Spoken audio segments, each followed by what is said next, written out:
არასრულწლოვანი შვილის მიმართ ჩადენილი შრომითი ექსპლუატაციის ფაქტზე პროკურატურამ დედას ბრალდება წარუდგინა. გამოძიებით დადგინდა, რომ ბრალდებულმა 11 წლის არასრულწლოვანი შვილი სარგებლის მიღების მიზნით გადაიბირა და 2023 წლიდან შრომით ექსპლუატაციას უწევდა. ბრალდებული შვილს ჯანმრთელობისთვის საშიში ძალადობის გამოყენების მუქარით ქუჩაში მოწყალების თხოვნას აიძულებდა, შეგროვილ თანხას კი თავად ეუფლებოდა. ბრალდებული ყოველდღიურად უწესებდა არასრულწლოვანს შესაგროვებელი თანხის ოდენობას. დანაშაული 17 წლამდე ვადით თავისუფლების აღკვეთას გულისხმობს. პროკურატურის შუამდგომობის საფუძველზე სასამართლომ ბრალდებულს აღკვეთი ღონისძიების სახით პატიმრობა შეუფარდა.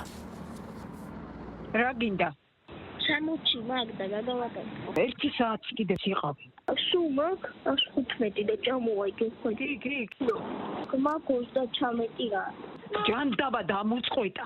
იყავი მაშინ ჯერ 10 საათამდე, მალე 95 და გადავაკეთე. ხვალე იქნები 10:30-მდე. ხო არ დაგეძინა? ხო. არადგები ისე ქცემურ დაგაციცხრია.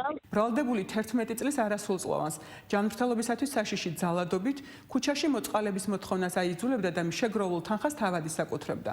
ბრალდებული არასრულწლოვანს ყოველდღიურად შესაგროვებელი თანხის ოდენობას უწესებდა და მის შეგროვებამდე სახლში დაბრუნების უფლებას არ აძლევდა. დაკავებულს ბრალდება დამამძიმებელ გარემოებებში ჩადენილი ტრეფიკინგის ფაქტზე წარედგინა, რაც 17 წლამდე თავისუფლების აღკვეთას ითვალისწინებს.